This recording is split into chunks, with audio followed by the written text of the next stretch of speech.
네, 뭐 기자님한테 추가 정보 원하시면 나가실 때 명함 한 장 받으시면 좋을 것 같고요. 네네.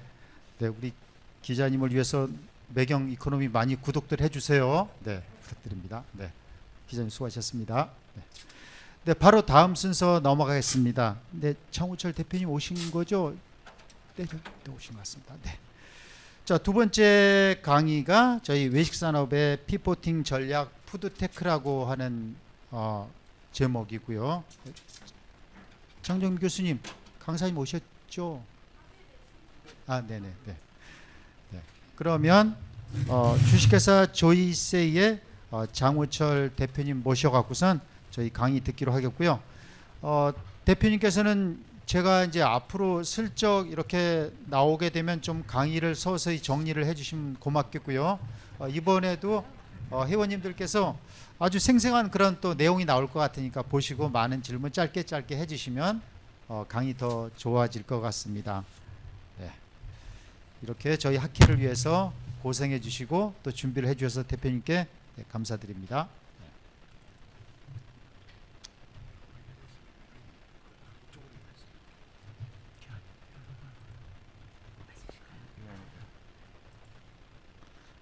네, 대표님은 뒤에서 들어보니까 조금 소리가 작게 들리는 것 같아서 너무 가까이 대고 말씀하시면 더 좋을 것 같습니다. 네, 그러면 장우철 대표님의 외식산업의 피포팅 전략 푸드테크라고 하는 제목의 강의를 박수로 청해 듣겠습니다. 안녕하세요, 장우철입니다. 현재 지금 조이세는 이전 회사고요. 현재는 중소기업 미래 전략 연구소를 운영하고 있고요. 뭐 제 설명은 여러 기관에서 일을 하고 있고 그러한 대가로 유공포상도 또 받았고, 현재는 외식기업에서 고문으로 활동하면서 스타트업에서 투자형 R&D 팁스 쪽에서 일을 하고 있습니다. 그렇다 보니까 외식기업들이 푸드테크에 어떻게 접근할지에 대해서 항상 현장에서 느끼고 있어서 오늘 좋은 기회로 푸드테크를 여러분들한테 설명할 수 있어서 감사드립니다. 그러면 앞에 분이 시간을 많이 써서 저는 좀 짧게 간략하게 할 수 있도록 하겠습니다. 오늘 푸드테크에 대한 내용을 주제로 해서 분야별 사례와 그리고 해외에서도 푸드테크가 어떻게 진행되고 있는지 위주로 설명을 드리고자 합니다. 푸드테크 간단하게 여러분들이 이해할 만한 영상을 짧게 보여드리겠습니다. 이 영상이 아마존고에 대한 영상인데 소리는 안 나오네요. 이게 2017년도에 나온 영상이에요. 당시만 하더라도 이 무인점포, 그러니까 식품을 사는 데 있어서 IoT나 ICT, 인공지능, 데이터를 기반으로 해서 사람이 물건을 사서 나오는 것까지 어떤 사람과의 대면도 없이 모든 게 비대면으로 이루어질 수 있어 라는 얘기를 했을 때 불가능하다는 분들이 상당히 많았고요. 현재 지금 시점에서 보자면 중국을 뭐 우리나라도 마찬가지지만 중국에서 무인 점포가 급속도로 늘어나면서 한국도 이마트 그다음에 GS25C도 이 푸드테크 기술 중에 무인 점포 기술을 다 도입한 상태입니다. 그러니까 코로나로 인해서 속도가 빨라지긴 했지만 이 아마존고만 나왔을 때만 해도 정보기관에서 회의하면 그런 얘기 하셨어요. 이거 우리나라 자영업자 도입이 가능할까라는 회의를 할 때 저도 개인적으로 이거 불가능하다 그랬어요. 여기 들어가는 기술들이 정말 굉장히 놀라운 기술들이 많이 들어갑니다. 하지만 지금은 굉장히 흔한 기술 중 하나가 됐습니다. 이 영상 다음으로 보여드릴 영상이 보시면 최근에 나온 영상인데요. 흔한 피자 브랜드입니다. 하지만 이 피자 브랜드가 다른 거 하나는 완전한 로봇으로만 이루어진 피자 브랜드고요. 이게 피자의 본고장인 이탈리아에서 나온 기술이에요. 미국 업체가 이탈리아에 투자를 해서 만들었는데 토핑을 하고 도우를 만들고 또 자르고 또 고객한테 대면해서 제품을 주는 한순간까지도 이것 또한 전혀 사람과의 대면이 없습니다. 네, 기술 조금만 보여 드릴게요. 이게 완벽하게 실현되는 게 보이는데 안에서 이제 도우가 구워지면 제품이 나오고요. 손님들은 밖에서 기다렸다가 전혀 대면 없이 물건을 토핑하는 부분도 키오스크를 사용해서 주문을 하기 때문에 전혀 대면할 필요가 없습니다. 고르게 되면 기계가 반죽을 꺼내고 반죽을 누르고 토핑을 해서 화덕에 집어넣으면 자르는 기계가 얘를 자르고요. 다시 물건을 통로를 통해서 내보내주면 마지막 단계에서 네, 제가 말이 너무 빨랐나 봐요. 기계보다. 예. 이제 나오네요. 예. 그러면 자기가 했던 번호에 QR코드를 찍고 제품을 가져갑니다. 자, 이 매장이 나온 지가 벌써 몇 개월이 지났습니다.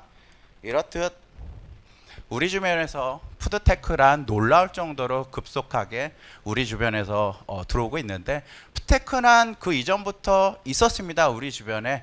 이렇듯 식품과 기술의 융합인데요. 그 안에 우리가 있었던 바이오, IoT, 정보통신들을 다 하나로 묶었습니다. 그래서 테크 산업 내에서 그동안 좀 저평가됐다고 생각하는 푸드 쪽에 들어온 걸 합산해서 우리는 이 푸드테크란 단어를 씁니다. 자, 푸드테크가 한국에서 그리고 전 세계적으로 급속도로 발전한 요인은 세 가지로 정리를 해볼 수가 있는데, 사회적 요인과 기술적 요인 그리고 환경적 요인이 가장 큰 겁니다. 근데 개인적으로 보면 이 사회적 요인이 좀 커 보입니다. 1인 가구나 2인 가족들이 늘어나면서 또 맞벌이 가구가 늘어나면서 신속하게 편리하게 내가 음식을 섭취해야 되는 환경이 됐고, 또 한국도 마찬가지지만 이 5G나 모빌리티의 발전은 정말로 우리가 식품을 원하는 위치에서 먹을 수 있는 환경을 만들어줬죠. 또 인구 증가에 따라서 요즘 ESG 경영이 활발해지잖아요. ESG 경영의 활발한 부분도 실제는 푸드테크의 발전을 갖고 왔다고 하는데, 쓰레기 부분에 대한 MZ세대의 이 가치 소비 같은 것들이 늘어나면서 또 대체육 시장도 늘어났잖아요. 뒤에 설명을 드리겠지만 이 대체육을 발전시킬 수 있는 기술도 푸드테크에서 하다 보니 식량 불균형, 환경, 오염 개선을 위해서 푸드테크가 빠르게 발전할 수 있었습니다. 그렇다면 이렇게 놀랄도록 발전하고 있는, 앞에 그 기자님 얘기했잖아요. 외식 산업의 매출이, 전체적인 시장 볼륨이 줄고 있는 반면 푸드테크는 얼마나 빠르게 성장하고 있냐고 하면, 얼마 전에 삼성전자 이재용 부회장이 TV에 나와서 얘기를 했죠. 미래 먹거리 산업에 490조를 투자하겠다고 했습니다. 그런 정도로 예측 불가능한 속도로 빠르게 하고 있는데, 이 푸드테크 산업이 너무 범위가 넓어서 그럴 수도 있어요. 현재 추산하기로는 2025년 안에 200조 정도를 얘기를 하고 있어요. 한국 시장만. 밀키트가 1350배 성장했거든요. 코로나 시기에. 그런데 코로나가 끝나고 나서 저도 인터뷰를 해줬지만 3% 성장했습니다. 그런데 비해서 이 푸드테크는 O2O부터 범위가 대체육 시장, 그 다음에 이따 보면 스마트 키친, 너무 많은 범위를 가지고 있기 때문에 성장 속도가 굉장히 빠르고요. 외식 산업 규모에 성장하는 것보다 푸드테크가 더 빨리 성장하고 있다. 자, 중소기업도 이런 푸드테크를 준비하고 있지만 대기업은 앞다투어 코로나 시대에 이 푸드테크를 준비했습니다. 뭐 이마트도 마찬가지고 뭐 GS25도 다. 하지만 중소기업도 스타트업에서 준비를 안 한 기업이 없진 않아요. 뭐 이 어디가 있을까요? 보면은 프레시지 많이 들어보셨나요? 발표 많이 하는 정준교 대표 29살에 창업을 하고 스타트업을 시리즈 F까지 갔죠. 총 투자 금액이 5천억. 밀키트 1위 업체고요. 그 다음에 스마트 유통업체의 메시코리아, 여기도 또 시리즈 2,500억 투자까지 현재 이루어진 상태입니다.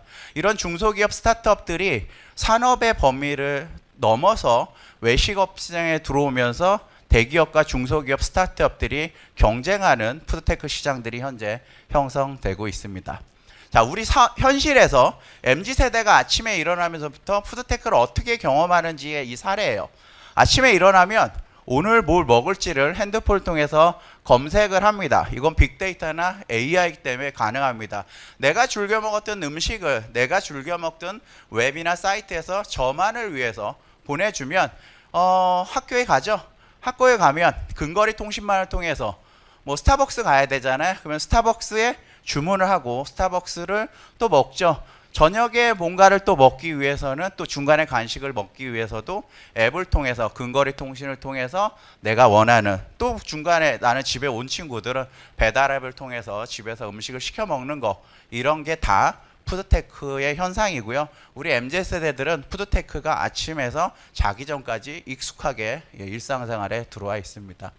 자, 대기업의 푸드테크 강화를 위해서 이마트가 이베리코리아를 인수한 부분이나 또 블록체인을 위해서 네슬레 같은 회사들, 월마트가 궁극적으로 푸드테크에 투자를 하고 있는 것, 한마디로 굉장히 큰 전 세계의 소비자를 글로벌적으로 잡기 위한 분이지 한국의 푸드테크 시장만 보고 이렇게 진행하는 부분은 실제는 아닙니다. 제가 이렇게 푸드테크 시장이 그러면 어느 정도의 시장의 영향력을 갖고 있느냐를 정리를 했는데, 이 왼쪽이 전통적인 외식 산업의 그 주변 환경이었어요. 그동안에는 외식 산업을 둘러싸고 있는 시장 환경이 서비스 산업, 식품 산업, 유통 산업, 뭐 환대를 포함한 광곡 산업에 둘러싸여 있다 보니까 그런 얘기를 많이 했어요. 이게 외식을 산업으로 볼 수 있을까?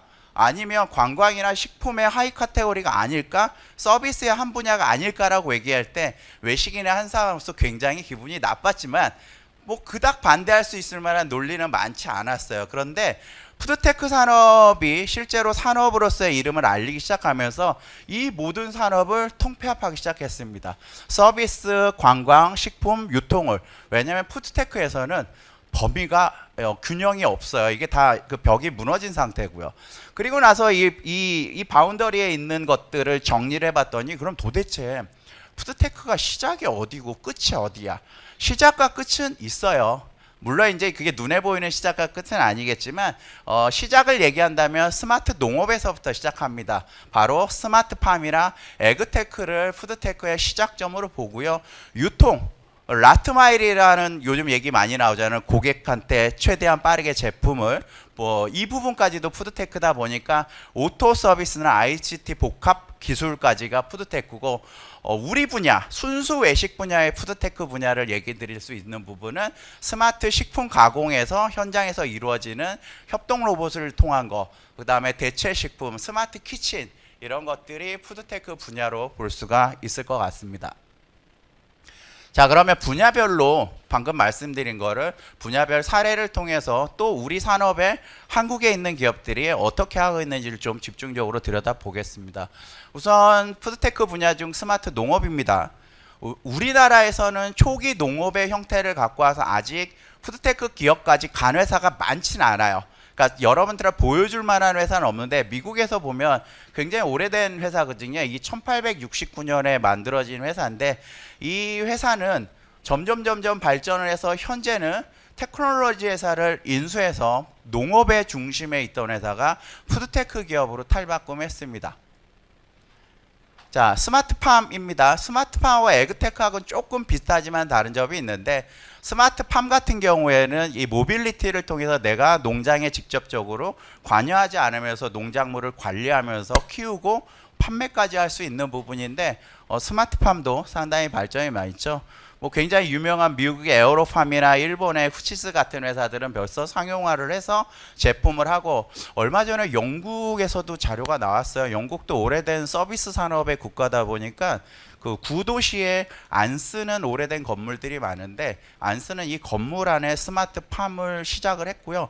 한국에서도 금천구나 오래된 지역에 그 좀 공실이 있는 구들이 앞다투어서 도시 내 스마트팜을 그 샐러드 업체들하고 유기농을 연결해서 판매하기 위해서 시도를 많이 하고 있는데 아직까지는 나오진 않았고요. 폐탄광을 이용한 스마트 업체들은 좀 나온 상태이긴 합니다. 자, 여기 미국은 이제 뭐 에그테크 기업으로 아이언옥스 같은 회사들이 있습니다. 에그테크는 스마트팜하고 좀 다른 게 현장에서 농업을 조금 더 인간이 풍요롭게 일할 수 있는 환경을 에그테크로 보시면 되고요. 스마트팜은 현장에 안 가는 환경일 수 있어요, 실제로는. 그래서 이 에그테크는 어디를 좀 중심으로 발전하냐면 프랑스나 유럽을 중심으로 좀 발전을 하고 있습니다. 영국이 스타트업의 푸드테크에 투자할 때 프랑스를 중심으로 한 유럽 국가들은 에그테크에 투자를 하면서 식품에, 그러니까 농민들이 살 수 있는 환경과 농민들을 조금 더 과학적으로 일을 할 수 있는 환경을 만들어주고 있거든요. 그래서 에그테크를 봤고요. 협동 로봇 분야로 이제 좀 넘어가 보면 앞에 기자님도 엄청 많이 얘기했는데 이 기계가 스타트업도 많이 나와서 싸지는 것도 있는데 정말로 이 분야는 무어의 법칙이 맞는 것 같아요. 자고 나면 기계값이 싸져요. 지금은 웬만한 프랜차이즈 회사들은 로봇을 다 도입을 합니다. 예전에는 투자를 받았던 라버트 치킨을 신문에 내면서 유명하다고 했지만 요즘은 치킨 쪽에서 보면 뭐 이건 영국의 몰리인데 여기 바른 치킨만 하더라도 이번에 로봇팔을 20대를 도입을 했어요. 매장에서. 그러니까 앞다투어 도입하는 이유가 가격이 점점 싸지고 있어요. 그러다 보니까 굳이 사람이 하면서 이 매장 안에서 이루어지는 것 중에 안전사고가 날 수 있는 이 기름이 튀었을 때 화상의 위험이 있는 거를 이 로봇팔, 협동 로봇을 통해서 대체하는 시장들이 뭐 치킨, 피자, 뭐 분식 쪽에도 뭐 커피의 바리스타 로봇 같은 경우에도 도입이 되고 있는 실정입니다. 푸드테크 시장에서 가장 급하게 성장하는 거는 이 시장이에요.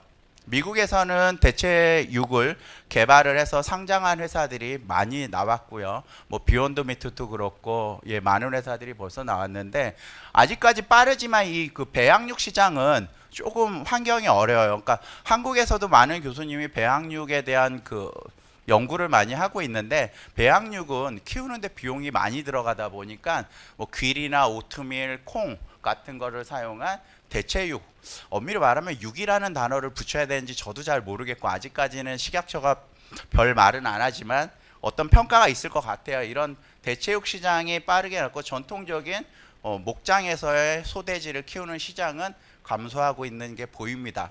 자, 이 수치를 보시면 2040년 정도만 돼도 대체육 시장과 배양육 시장의 합산점이 넘어갑니다. 이렇듯 빨리 넘어가는 이유는 미국은 비건 세대가 2세대가 도래했어요. 한국은 지금 1세대거든요. 이 비건 2세대의 특징이 뭐냐면 부모 세대로부터 육고기를 먹고 안 자란 세대이기 때문에 저희하고 반대예요.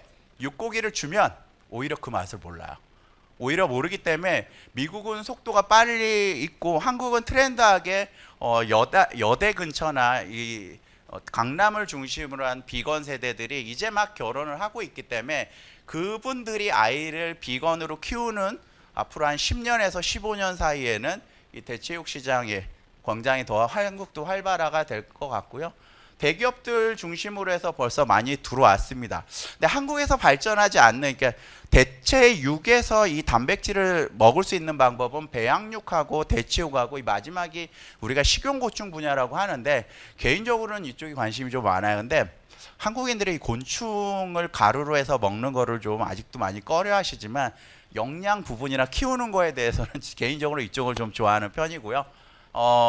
한국의 농어촌공사 같은 데가 이거 예산을 많이 가지고 식용곤충 사업을 많이 하고 있습니다. 여기는 어딜까요? 네, 대체식품 쪽에서 이제 여기가 아마 임파서블 푸드예요. 상장사죠, 미국의 상장사.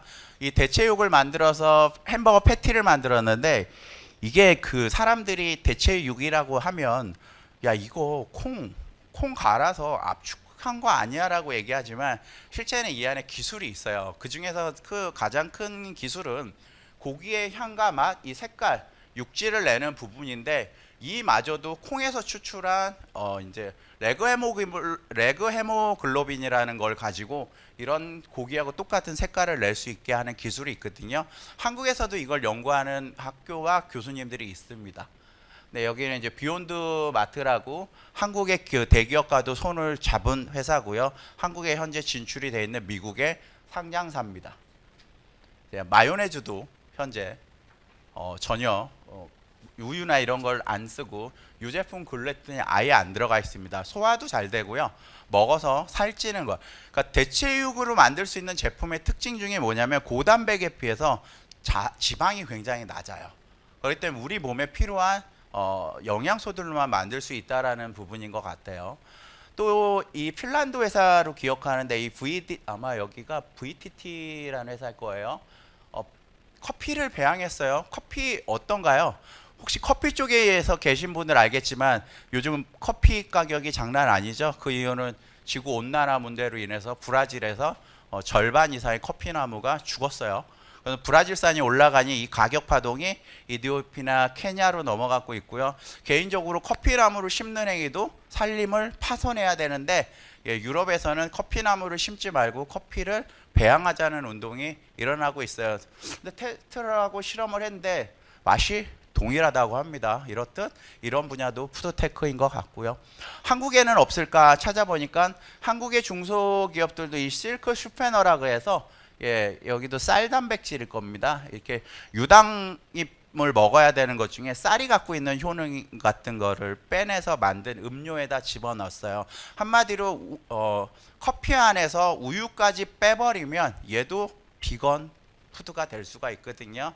그래서 이 회사 여기 푸드테크 스타트업인 더블L이랑 이 만렙 커피라는 회사가 협동해가지고 이러한 제품을 내놨습니다. 개인적으로 제가 요즘 좀 보고 있는 회사예요. 여기가 힘난다 버거라는 회사인데 대부분의 프랜차이즈 외식 기업을 가면 메인 페이지에 우리 브랜드 좋아요 막 이런 얘기밖에 없어요. 근데 이 회사의 메인 페이지를 들어가면 이런 얘기 있어요. 우리는 마이크로바이옴 식단을 연구하고요, 신바이오틱스 함유식품을 개발한다고 합니다.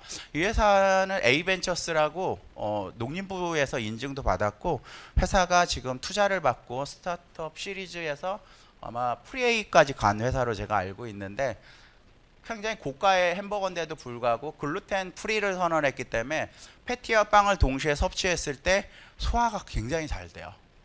그래서 되게 빠르게 성장하고 있는데 제가 지켜보고 있는 회사 중 하나입니다. 자, 여기는 김밥을 만들던 프랜차이즈 회사예요. 얌샘이라는 회사입니다. 네, 이 회사도 아까 프레시지라는 회사랑 손을 잡고 대체육 개발을 하고 있어요. 그래서 이 회사의 대체육이 조금 다른 거는 아까 임파서블 푸드가 갖고 있는 기술력을 삼육대와 같이 해서 레그 헤모글로빈을 만들어냈고요. 레그 헤모글로빈을 통해서 만들어낸 햄버거 패티가 연구가 끝나서 아마 한 올 가을쯤 출시가 될 것 같아요. 그러면 이 회사는 이제 비건 김밥까지 도전을 하고 있는 회사입니다. 물론 이제 김에 대한 부분도 해결을 해야 되겠지만 이게 지금 무슨 기계냐면 이게 그 콩단백질을 고압으로 눌러서 실제 그 육고기와 탄력과 육질을 비슷하게 만들 수 있는 기계인데 조금 고가입니다. 뭐 이렇게 중소기업들도 열심히 하고 있지만 대기업들도 대체육 시장에는 너무 많이 들어와 가지고 뭐 조사를 하시면 야 이렇게까지 몰랐을 정도로 많이 들어와 있어요. 근데 판매량이 아직은 높지 않아요. 그 이유는 제가 말씀드린 것처럼 비건 2세대가 아직 탄생하지 않은 시장의 환경이 있는 거고요. 비건 2세대가 탄생할 때 이 대기업들 미리 제품을 출시하는 이유는 어떻게 해요? 부모 세대가 먹어봐야지 아이한테 줄 수 있잖아요. 그래서 투자 개념에서 농심, 대상, 신세계, CJ 조사하면 다 나옵니다. 없는 식품회사는 없을 정도로 나왔어요. 오토 서비스는 푸드테크에서 우리 주변에서 가장 빠르게 성장한 분야다 보니까 제가 많이 설명을 안 해요.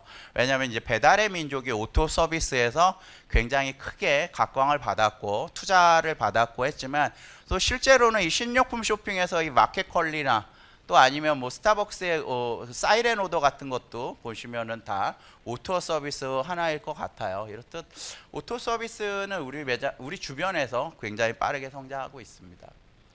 ICT 융복합 기술이 매장에 접목되면 그게 바로 스마트 스토어예요. 개인적으로 이 스마트 스토어 부분에 대해서 정부 기관에 제일 얘기를 많이 하고 있는 게 자영업자의 그 삶의 질을 높일 수 있는 방법은 매장을 스마트하게 만들어주는 방법밖에 없어요. 인건비가 상당히 높은데 채용을 장려하라고는 하지만 채용을 하는 순간 인건비와 임대료가 차지하는 포지션이 너무 높은데 줄일 수 있는 방법 사람밖에 없거든요. 임대료는 주인이 안 깎아주는데 어떻게 쌓을 수는 없잖아요. 결국은 스마트 스토어를 갈 수 있는 방법이 키오스크, 스마트 키친, 3D 푸드 프린트까지도 가능한 세상이 왔는데 얘는 아직까지는 굉장히 고가입니다. 가격이 더 많이 떨어야 되지만 키오스크 지금은 뭐 키오스크 없는 매장이 오히려 이상할 정도로 발전을 했고 코로나 시기에 이제 공유 주방을 중심으로 이 스마트 키친들이 속도가 많이 붙었어요. 그래서 예전에 우리가 이렇게 주방에 들어가면 있어야 될 것들이 있잖아요. 간택기 뭐 이런 것들이 있잖아요. 간택기 없는 주방도 많이 있습니다. 간택기가 있어야 되나라고 얘기를 하시는데 간택기 없이도 불을 쓸 수가 있는 시대이기 때문에 간택기 없는 매장들이 이제 생겨나고 있다. 네. 이게 바로 3D 푸드 프린터 중에 한 종류인데 얘한테 버튼을 누르면 이 피자를 도우를 만드는 게 아니라 밀가루를 원형 형태로 뿌리고 소스 만들고 토핑까지 해서 이렇게 피자를 만들어 주는데 이 3D 푸드 프린트의 기술도 여러분들이 좀 지켜봐 줘야 될 기술 중 하나예요. 얘도 속도가 상당히 빨라요. 왜냐하면 3D CAD 그 스캐너하고 이 기계가 같이 한 세트인데 예전에 이 기계가 억 단위가 넘었는데요. 얘도 가격이 많이 떨어졌어요. 그래서 골프장 아니면 음식점 일부에서는 이 CAD와 프린터를 통해서 조그만한 그 액세서리 같은 걸 만들어서 고객한테 줄 정도까지 가격이 많이 떨어진 상태이기 때문에 여기 계신 분 누구도 3D CAD를 여러분들 스캔하면은 제품으로 그대로 나올 수 있는 세상이 됐습니다.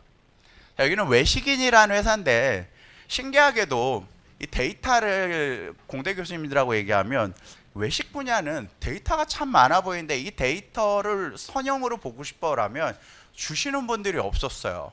왜냐하면 매장 안에서 일어나는 이 오퍼레이션을 수치화하기 위한 분들이 많지 않았는데 이 외식인한 회사가 이제 나와서 매장 안에서 이루어지는 품질에 대한 거를 전부 데이터화했고 현재 이제 해외 진출 프랜차이즈 회사에 약 한 250개 아마 큰 회사들이 이 회사에 품질 관리를 쓰고 있어요. 그러니까 품질 관리라고 하는 게 그러니까 식품의 안전성 문제를 품질 관리하는 게 아니라 매장의 품질 관리하는 겁니까? 매장에서 사람이 움직이면서 행해지는 것들을 다 데이터함으로써 문제를 사전에 막고 그런 일을 행하게 되면 식약처가 단속했을 때 어떤 일이 생길 수 있어요라고 미션을 미리 부과함으로써 내가 일을 하는 환경에서 불법적인 요소를 없애서 서비스를 더 만족할 수 있게 나온 회사입니다.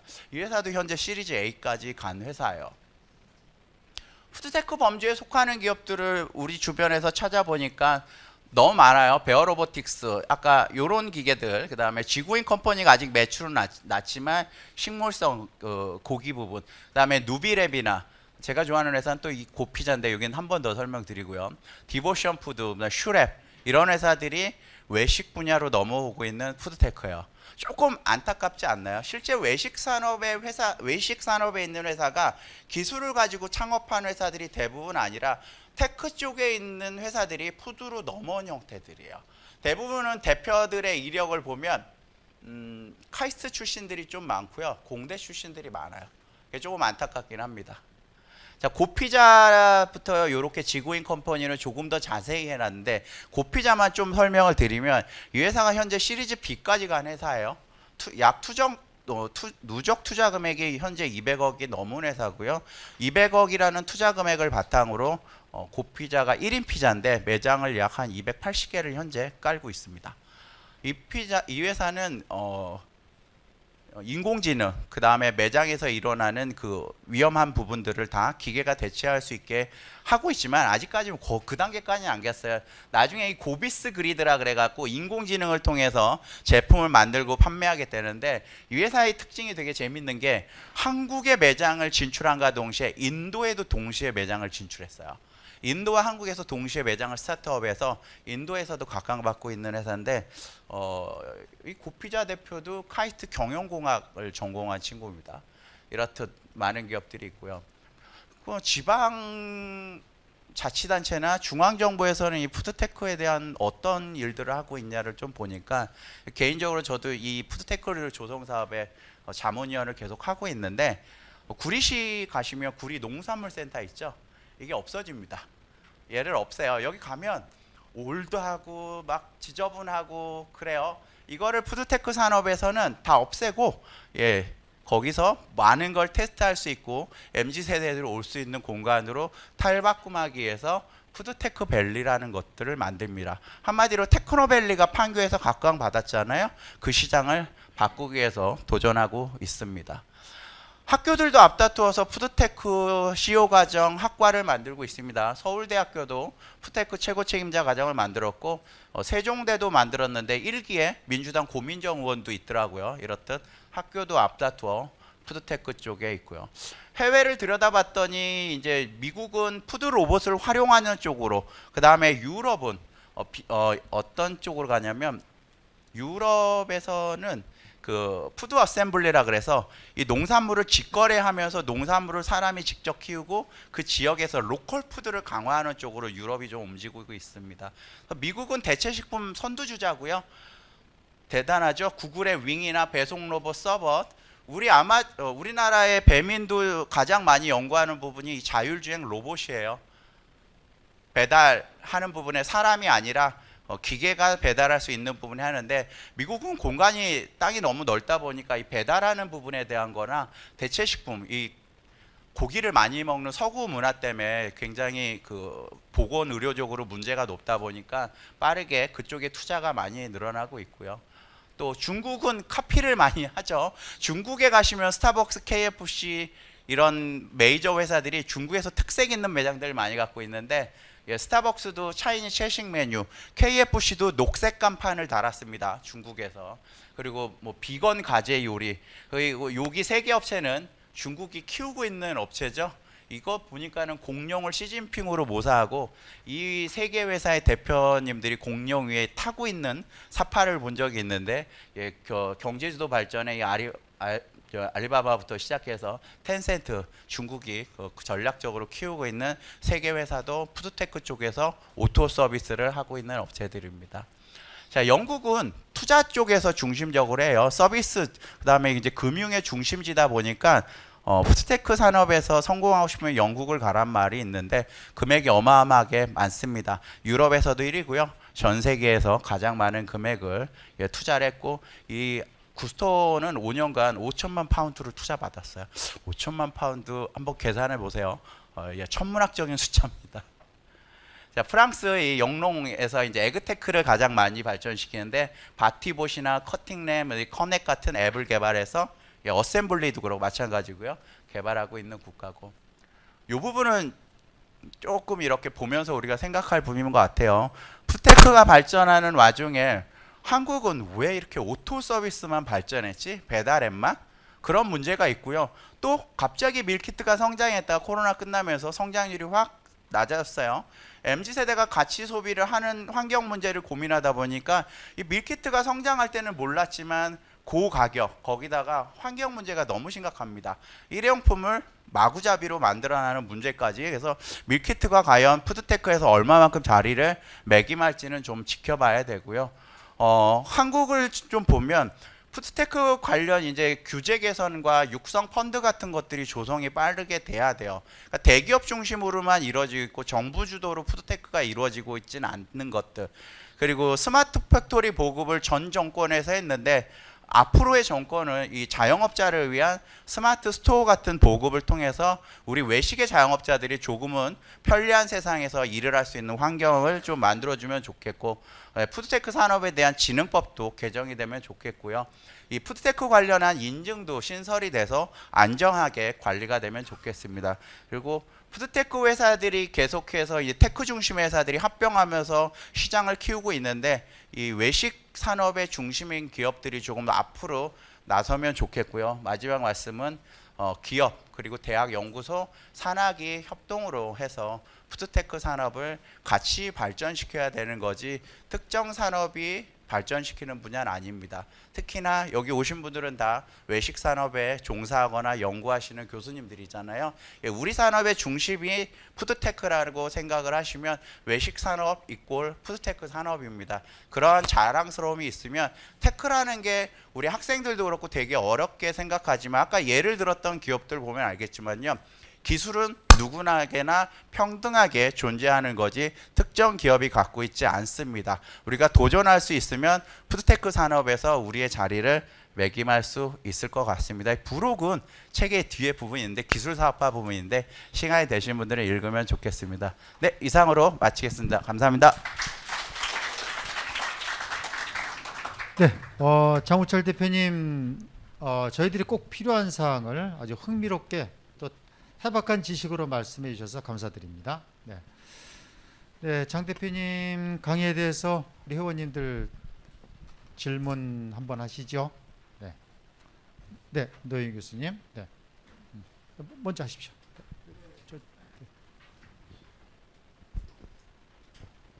예, 발표 잘 들었습니다. 근데 이제 일반 외식업을 경영하시는 분들 입장에서는 지금 현재 어떤 트렌드는 이런데 트렌드가 진행한 어떤 그런 팩트를 아주 최신의 팩트를 전달해 주신 부분에 대해서 굉장히 많은 이제 인사이트를 얻을 수가 있었는데, 근데 막상 외식업을 경영하시는 분들 입장에서 보면 이분들이 푸드테크를 만드는 개발하는 회사를 운영할 수는 없는 노릇이고, 그리고 사실은 지금 개발되고 있는 푸드테크 기술도 이걸 적용시키는데도 굉장히 사실은 또 어려움도 많이 있으실 것 같아요. 그리고 또 이런 기술이 계속 하루가 다르게 저렴해지고 있다고 하셨는데, 그러다 보면은 사실은 내가 어떤 기술을 도입한다 그래도 이게 다른 또 경쟁자들도 그걸 도입을 하기 때문에 오히려 더 경쟁이 더 치열해질 수 있는 요소도 있고, 또 거꾸로 또 이거를 도입이 늦어지게 되면 또 경쟁에서 도태될 수 있는 그런 부분도 있는데, 그래서 팩트는 이런데 막상 실제 외식업을 경영하는 입장에서 봤을 때는 그럼 이걸 도대체 이런 팩트에 기반해서 어쩌라는 것인가 라는 의문이 좀 들 수 있을 것 같거든요. 그래서 그런 차원에서 외식업 경영자들한테 이런 트렌드를 기반으로 해서 어떤 조언을 해주실 수 있다면 좀 한 말씀 부탁드리겠습니다. 우선 개인적으로 이 푸드테크 산업은 트렌드가 아니라 시대의 흐름이고요. 이게 잠시 왔다가 가는 뭐 밀키트나 배달 이런 부분이 아니라 기술 중심의 사회로 디지털 전환이 되면서 우리 시대의 생활상을 변화시키고 있는, 우리 한마디로 삶 속에 녹아 있는 부분입니다. 그 안에서 푸드테크, 왜 테크푸드라고 안 하고 푸드테크라고 할까요? 저도 맨날 그런 고민하지만 푸드테크의 중심은 푸드예요. 근데 이제 테크라는 기술을 너무 공학적인 기술만 우리가 들여다보면 우리가 그걸 할 수 있을까 이런 의문을 하지만, 제가 오늘 사례 중에 보시면 힘난다 버거 같은 경우도 보면 기능성, 프로바이오틱스나 이런 부분을 연구했잖아요. 이거 우리 주변에 있는 겁니다. 농업실용화재단 같은 데만 전화를 하셔도 프로바이오틱스에 대한 기술을 이전하는 거에 전혀 문제가 없어요. 그리고 뭐 쌀 단백질 이런 부분도 저희가 쌀 지금 농림부 힘들어하잖아요. 380만 톤이 저장돼 있는데 쌀에 대한 단백질을 추출하는 기술, 한마디로 연구 분야에 대한 관심을 높이면 우리 주변에 해결할 수 있는 게 마치 저희가 다 엔지니어가 돼서 기계를 만드는 쪽은 아닌 것 같아요. 그러니까 우리 분야에서 할 수 있는 것부터 차근차근 찾아서 푸드테크에 도전하면 결국은 그 회사에 엔지니어도 입사를 할 거고, 결국은 푸드 중심의 테크 기업을 영위할 수 있다고 저는 개인적으로 보거든요. 그래서 이 분야에 들어오려고 하는 젊은 대표님들은 정말 많아요. 지금 이 창업 쪽에서 제가 이제 멘토링 같은 걸 하다 보면 그 이전에 외식 창업을 하던 분들은 단순한 외식 매장을 만드는 거였지만 지금 학생들은 그렇지 않거든요. 매장에 어떤 기술 요인들 또는 기능성 원료를 사용하면서 내 제품이나 내 서비스를 한 차원 높게 만들까라는 고민을 하는데, 이러한 고민을 풀어줘야 되는 것은 바로 우리가 앞서 갔던 세대들이 갖고 있던 노하우 부분을 전수를 해주고, 우리가 좀 부족한 부분들은 기술 쪽에 있는 부분이나 식품을 또 연구하시는 교수님들 상당히 많아요. 그런 분들과 같이 할 수 있다고 하면 충분히 경쟁력 가지고 우리도 이게 트렌드가 아니라 우리 삶을 바꿀 수 있는 푸드테크 환경을 우리 스스로 만들 수 있지 않을까 생각합니다. 네, 교수님, 네, 마이크 좀 부탁드리겠습니다. 네.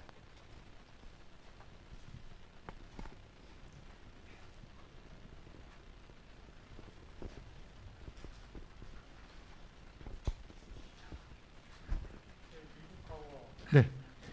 네, 일단은 네, 질문 먼저 하시고, 네, 네, 마이크 잡으시겠습니다. 네, 잘 들었습니다. 네, 저는 신한대학교 김동숙 교수입니다.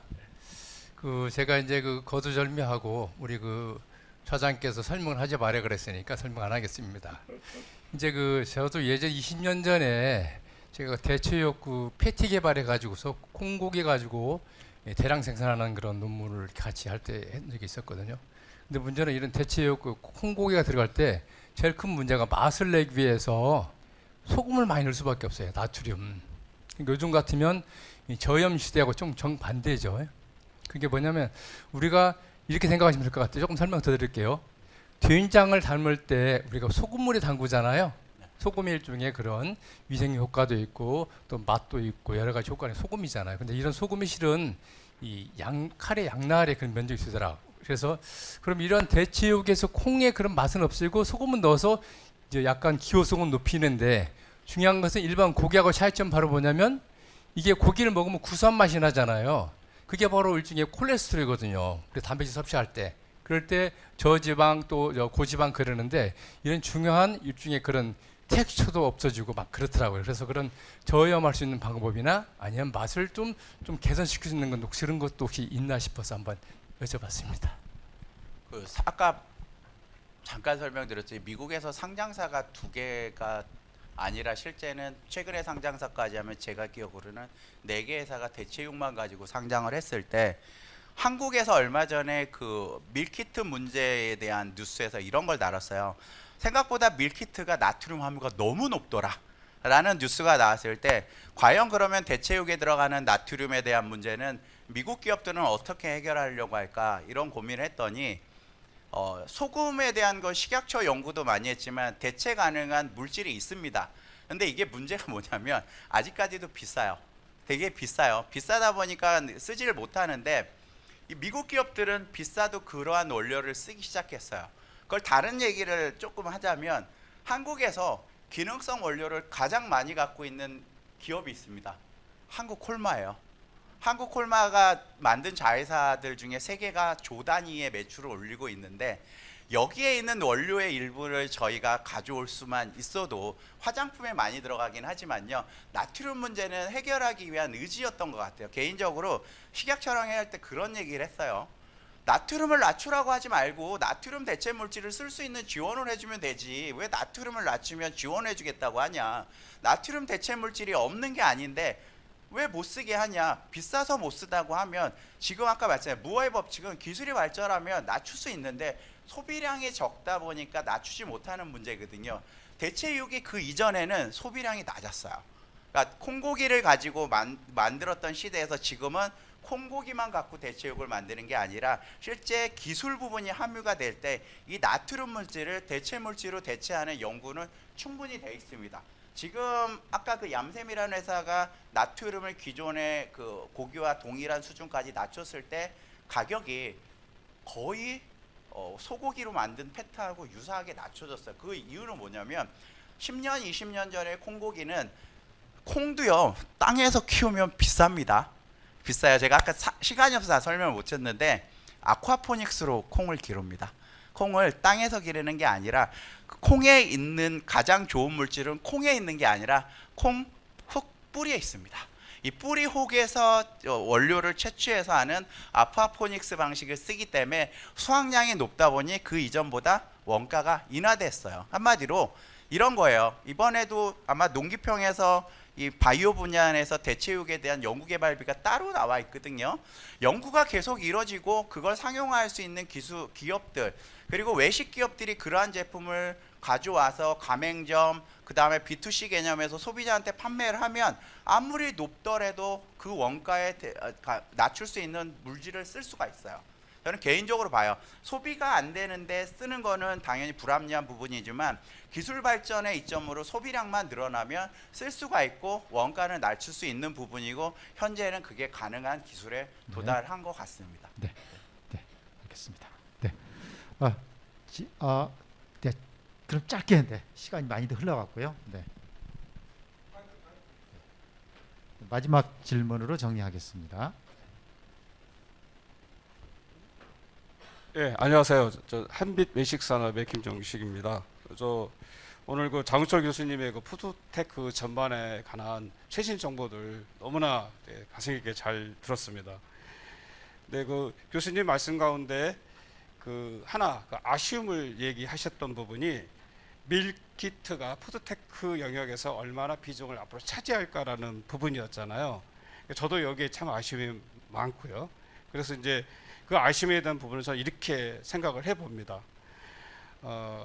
이게 지금 아까 교수님 말씀하신 것처럼 현재 푸드테크가 엔지니어 분야 쪽에서 식품 쪽으로 진출하다 보니까 이런 문제가 있지 않나 싶고, 따라서 우리 그 식품 외식 분야에서는 식품 본연의 기능이 어떤 것이냐를 좀 봐야 봐야 될 것 같아요. 식품이라는 것은 이런 것 같아요. 생산부터 그다음에 가공, 유통, 소비자의 또 폐기에 이르기까지 전후방 산업이 너무나 크죠. 그래서 푸드테크가 필요한 거고, 또 거기에 식품을 먹어서 우리는 그 먹기 위한 기호도 선택 속성의 어떤 부분으로서 네, 좀 짧게 맛이나 좀 색깔이나 해주셨습니다. 질감에 대한 걸 얘기할 수 있는데, 사실은 식품을 섭취함으로 인해서 지속 가능한 건강 증진에 있는 것이죠. 그래서 제가 보기에 푸드테크 부분에서 아까 교수님이 의문점 하셨던 부분, 그 밀키트 산업에 대한 부분이 아무래도 큰 영역으로 발전하지 않을까 이렇게 생각을 합니다. 수고하셨습니다. 따로 답변을 안 드려. 네, 네. 네, 네. 여기서, 네. 감사합니다. 그러면 네, 장우철 교수님 고생 많으셨고요. 저희한테 큰 의미와 시사점을 던져주신 것 같습니다. 감사합니다. 네, 감사합니다. 고맙습니다. 네, 바로 세 번째 강사님 모시기로 하겠습니다. 네, 네 PPT 준비해 주시고요. 세 번째 기조 강연을 해주실 분은 네,